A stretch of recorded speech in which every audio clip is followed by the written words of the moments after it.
Shalom, nos encontramos una vez más desde la tierra de Israel, Besirata Ishmaya, con el permiso del cielo, para compartir con ustedes un mensaje de Torah.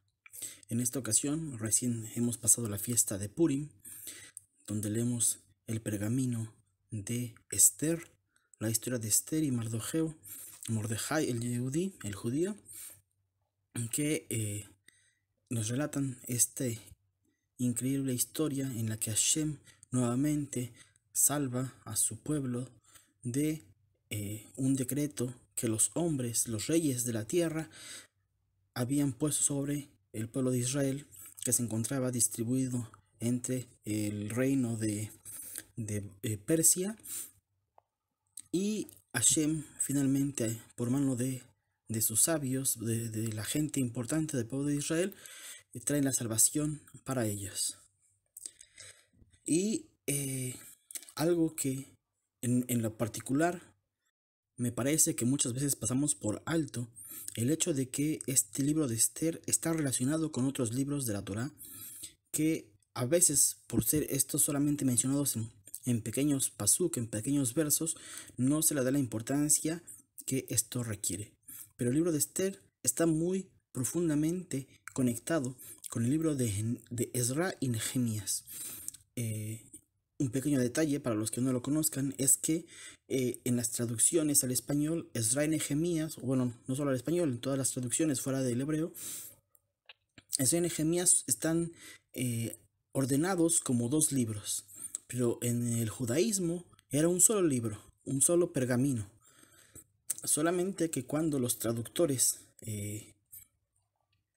encontraron estos libros, a la primera porción le pusieron Ezra y a la segunda le pusieron Nehemías o Nehemías, pero en realidad son un mismo pergamino en el pueblo judío. ¿Por qué eso es relevante? Porque en el pueblo judío se sabe que todo el pergamino fue escrito en realidad por Nehemías, y Ezra no escribió este libro.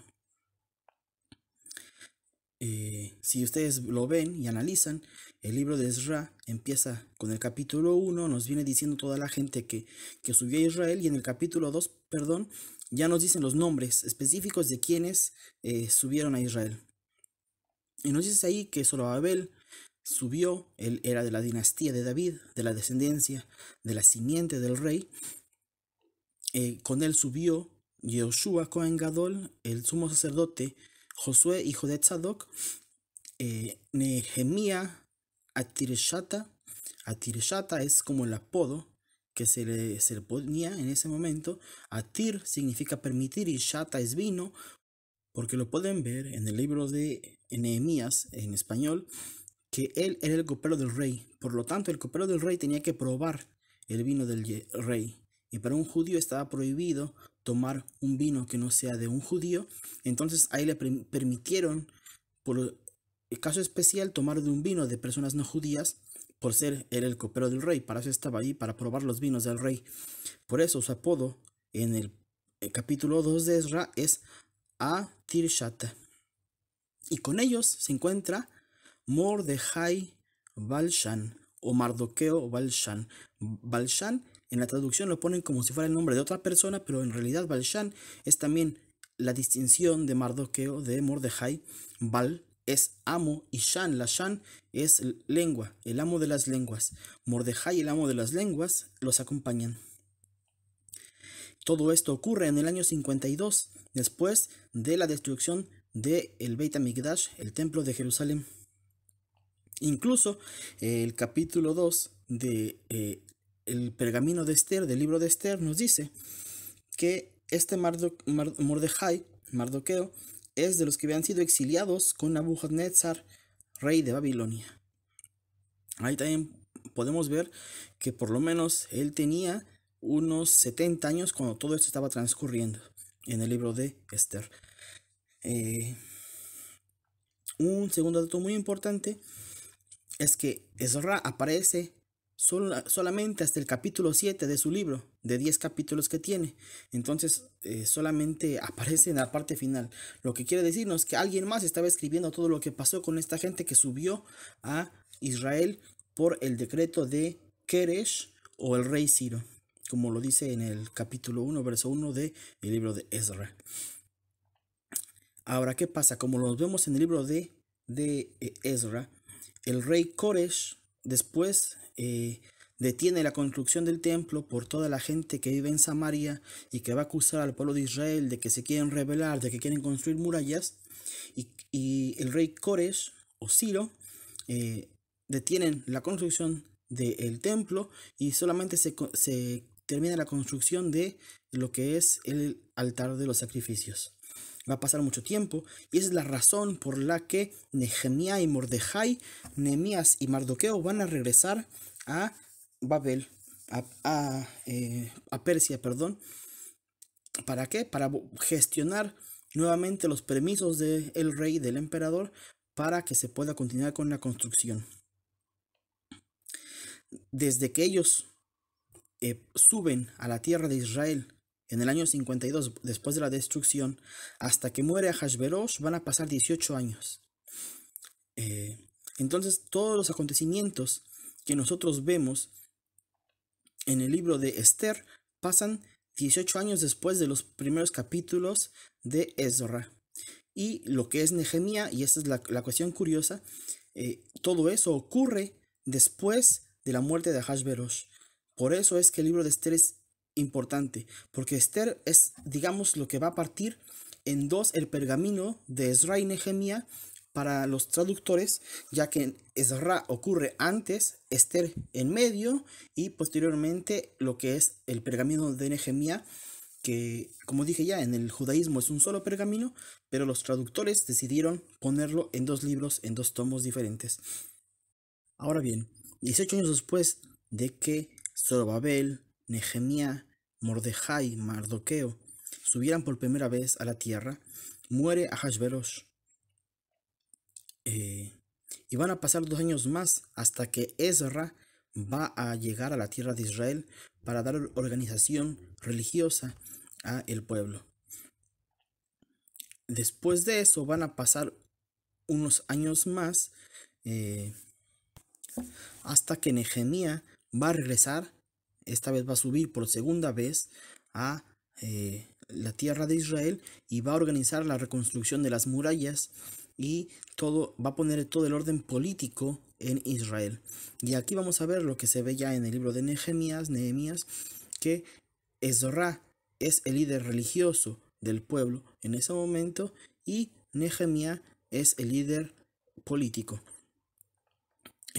Mientras que Ezra decreta muchas cuestiones para salvar la cuestión espiritual, la cuestión del trabajo santo del pueblo de Israel, Nehemías se encarga en la recolección de los tributos, de las cosechas, cómo organizar al pueblo y por supuesto la reconstrucción de la muralla, que es la hazaña más asombrosa que consigue.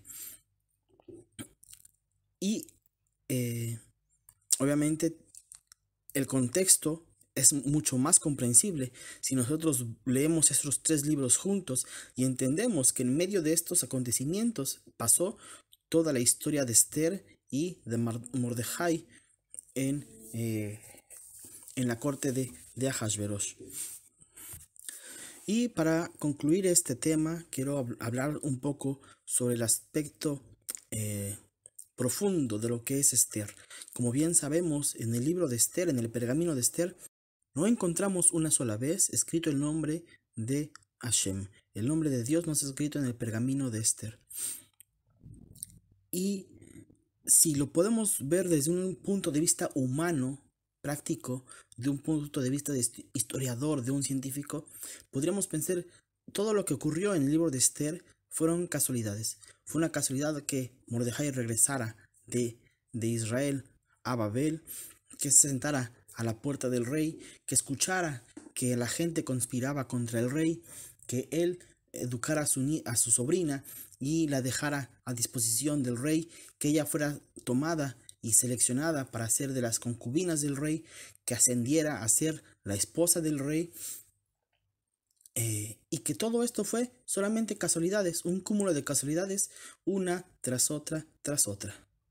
Sin embargo, los sabios de Israel nos explican, dice que ahí donde la gente simple ve conjunto de casualidades unidas una tras otra, nosotros vemos la mano de Hashem. Nosotros sabemos que Hashem dirige este mundo, que en cada uno de esos actos se ve la mano de Hashem. Y es lo que quiere decir el nombre de Esther. Esther significa ocultar. Hashem oculta su nombre tras de las casualidades, tras de lo que en hebreo se llama mikre. Solamente un acontecimiento, pero un acontecimiento que va ligado con otro acontecimiento y con otro acontecimiento y que todos van dirigidos en una sola causa, no son casualidades, son la mano de Hashem que está dirigiéndolo todo. Un último ejemplo para representar esto es que cuando uno ve en una tela, un bordado, alguien que trabajó con hilos, una tela y hizo algún relieve, alguna figura, tú ves desde afuera, tú ves, qué linda figura. Pero cuando tú volteas la tele, ves todo el entramado, eh, todos los hilos que están amarrados, sujetados, cómo se hacen nudos por acá, cómo entra por acá, cómo salió por acá, dónde fue cortado, dónde fue atado de nuevo.